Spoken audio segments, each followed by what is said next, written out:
স্বাগতম আপনাদেরকে HTML শিখি সিরিজের দ্বিতীয় ভিডিওতে।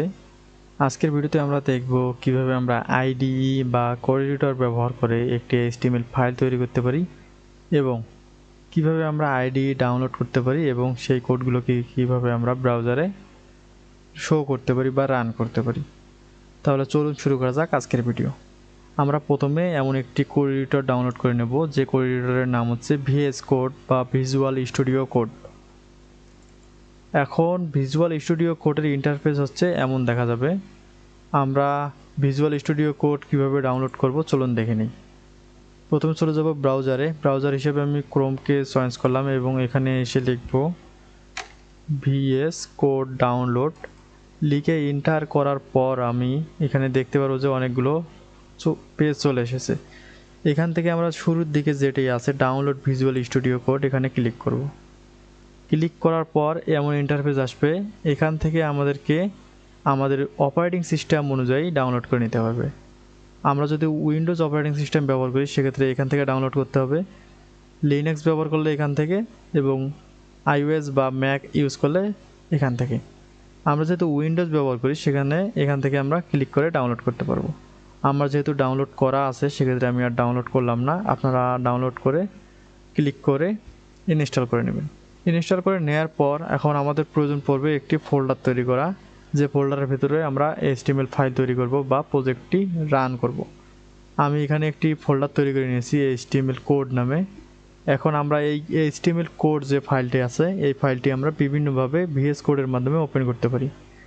সবথেকে সোজা উপায় হচ্ছে প্রথমে VS কোডটা ওপেন করে নেওয়ার পর এখান থেকে ফাইল চেয়ে থেকে ওপেন ফোল্ডার এখানে আসা এবং এখান থেকে ডেস্কটপ সিলেক্ট করে এখান থেকে আমাদের নির্ধারিত যে ফাইলটি আছে সেটি সিলেক্ট করে সিলেক্ট ফোল্ডার করলে এখানে চলে আসবে।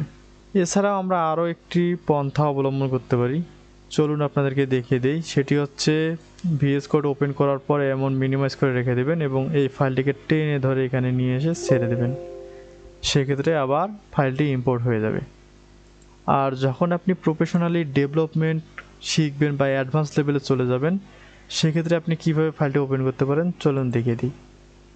সেক্ষেত্রে আপনি প্রথমে ফাইলটি ওপেন করবেন, করে এখানে গিয়ে লিখবেন CMD, লেখার পর এখানে লিখবেন কোড,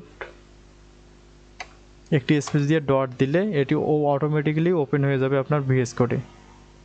আচ্ছা, আমরা যেহেতু ফোল্ডারটি ওপেন করা শিখে গেছি, এখন আমাদের প্রধান কাজ হচ্ছে একটি HTML ফাইল তৈরি করে নেওয়া এবং এই ফাইলে বেসিক টেমপ্লেট এবং কিছু কোড লিখে সেই কোডটি ব্রাউজারের মাধ্যমে রান করা। আমরা একটি প্রথমে HTML ফাইল তৈরি করে নিই। এখানে দেখতে পারবো যে এই যে আইকনটা আছে এই আইকনে ক্লিক করে আমরা নিউ ফাইল তৈরি করতে পারবো এবং এখানে ক্লিক করলে ফোল্ডার তৈরি করতে পারবো। আমরা যেহেতু ফাইল তৈরি করব এখানে ক্লিক করে এখানে একটি নাম দিয়ে দেব index.html। এখানে ইন্ডেক্স হচ্ছে ফাইলের নাম এবং HTML হচ্ছে ফাইলের এক্সটেনশন। আমরা যেহেতু HTML ফাইল তৈরি করব সেক্ষেত্রে .html দেওয়া খুবই জরুরি। দিয়ে যদি আমরা ওকে করি সেক্ষেত্রে একটি ফাইল তৈরি হয়ে যাবে। আপনি যদি দেখতে চান সেক্ষেত্রে এখানে আসবেন, আমরা কমান্ড প্রম্পটটা অফ করে দিলাম, দিয়ে এখানে দেখতে পারবেন যে অটোমেটিক একটি ফাইল তৈরি হয়ে গেছে HTML কোড ফোল্ডারের ভিতরে। আমরা এখানে আসব, এখানে আসার পর আমরা VS কোডে যদি একটি আশ্চর্যবোধক চিহ্ন লেখার পর এন্টার দেই সেক্ষেত্রে দেখব যে HTML5 এর যে অটোমেটিক যে টেমপ্লেটটি আছে এটি লোড হয়ে যাবে। HTML5 এর টেমপ্লেটটি লোড হয়ে যাওয়ার পর আমরা এখান থেকে কোড শুরু করতে পারি।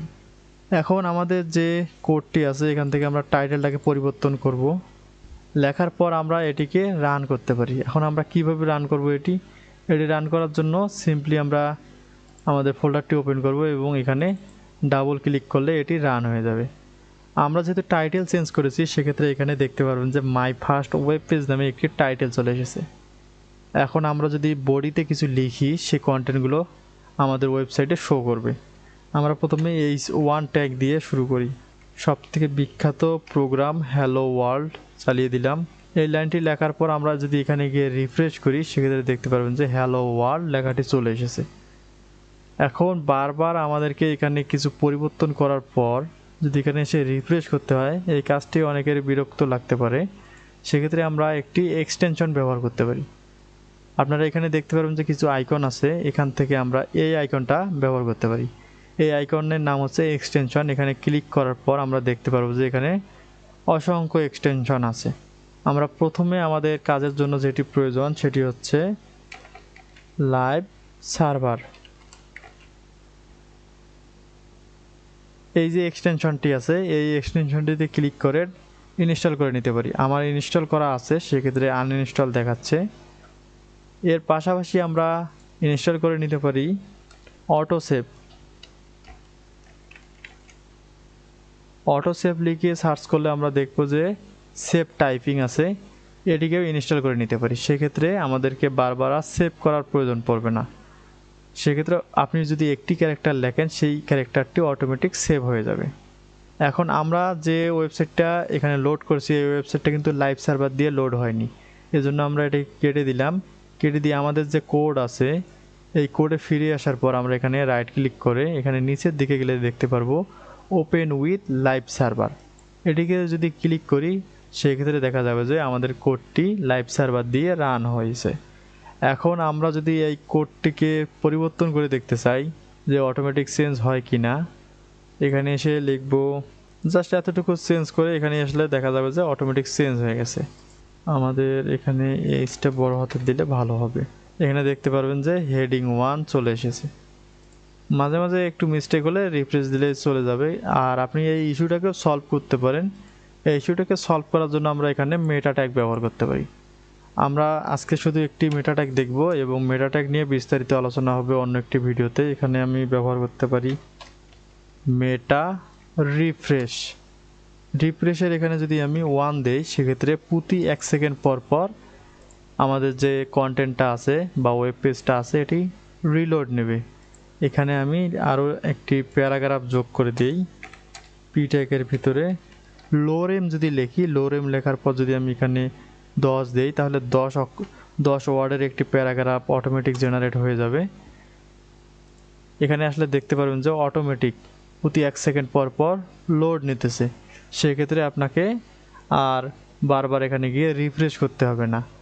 আর যদি আপনি লাইভ সার্ভার দিয়ে কাজ করেন সেক্ষেত্রে দেখা যায় যে এই ইস্যুটা চলে আসে মাঝে মাঝে, কিন্তু প্রায় সময় দেখা যায় যে আমাদেরকে রিলোড করা লাগে। সেক্ষেত্রে আপনি এইটা ব্যবহার করতে পারেন। আর যদি আপনি চান যে আপনার এই কোডের দরকার নাই সেক্ষেত্রে আপনি এই কোডটা কমেন্ট করে রাখতে পারেন বা কেটে দিতে পারেন। কমেন্ট করার জন্য সিম্পলি কন্ট্রোল /সাপ্লাই আপনি এখানে কমেন্ট করে দিতে পারেন।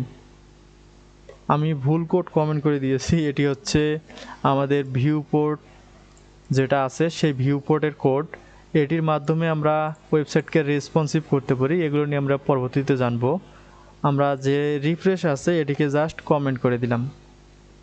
কমেন্ট করে দিয়ে আমরা যদি এখানে আসি সেক্ষেত্রে দেখতে পারবো যার রিফ্রেশ নিতেছে না। আজকে আমরা জানলাম যে কিভাবে আমরা একটি আইডি ব্যবহার করে বা কোড এডিটর ব্যবহার করে কোড লিখতে পারি, একটি HTML ফাইল তৈরি করতে পারি এবং সেই কোডগুলোকে ব্রাউজারে রান করতে পারি। এর পরবর্তী ভিডিওগুলোতে আমরা দেখব কিভাবে আমরা HTML এর নতুন নতুন ট্যাগের সাথে পরিচয় গড়ে তুলতে পারি এবং সেই ট্যাগগুলোকে সঠিকভাবে ব্যবহার করতে পারি। পরবর্তী ভিডিও দেখার আমন্ত্রণ জানিয়ে আজকের ভিডিওটি এখানে শেষ করছি। আল্লাহ হাফেজ।